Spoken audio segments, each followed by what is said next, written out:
Rising violence is affecting communities nationwide. FBI Director Christopher Wray says that gangs nationwide are terrorizing neighborhoods and well-known, quote, trigger pullers are finding their way back onto the streets after arrests. In New York City, overall crime increased by 31% compared to this time last year. That's according to the NYPD. Murders went up, too, by 34%. It's an issue that's put the city's mayor and governor at odds. In a recent press conference, New York City Mayor Eric Adams pushed back on the state's bail reform law, which allows criminals with gun possession charges to be released on bail. He says the criminal justice system is, quote, dangerous, awful, and insane. And he is demanding now the state revise the law to crack down on repeat offenders. So let's bring in retired NYPD Chief Rupert Chapman to get his take. Chief Chapman, thank you so much for being here. My pleasure. Let's start with this current situation. How have things changed in your mind? And in your opinion, how bad are things now?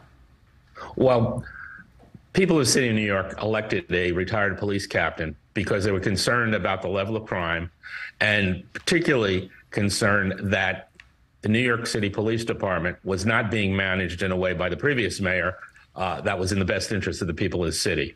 Unfortunately for this mayor, he started out with January and February, which are normally low incidence of crime months, resulting in a 30% increase.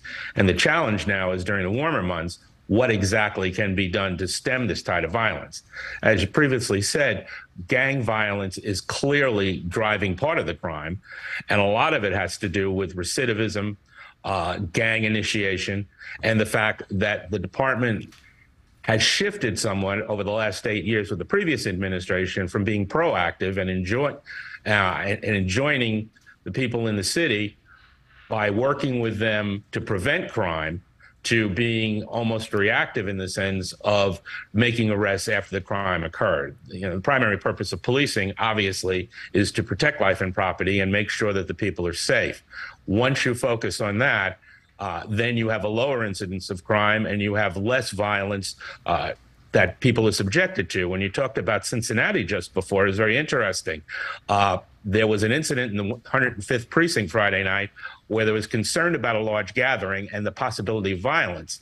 And the police department, NYPD, proactively deployed individuals out to monitor the situation so that if anything did occur, they would be able to protect those who were participating in the incident. And it turned out that they saw the 4 individuals who were going to fire guns and did fire weapons at that incident and arrested all 4 of them without citizens being hurt.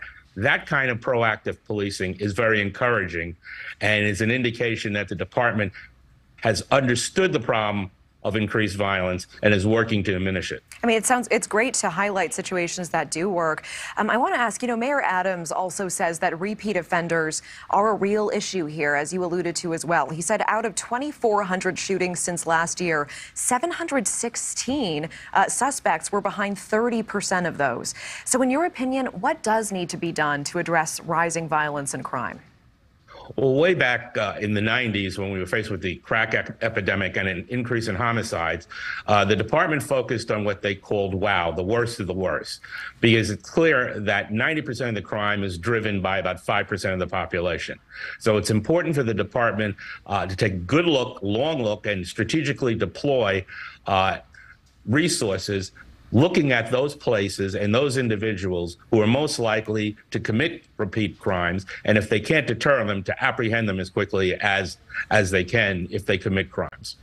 Thank you for watching. Go to NewsNationNow.com to find NewsNation on your television provider. And don't forget to click the red subscribe button below to get more of NewsNation's fact-driven, unbiased coverage.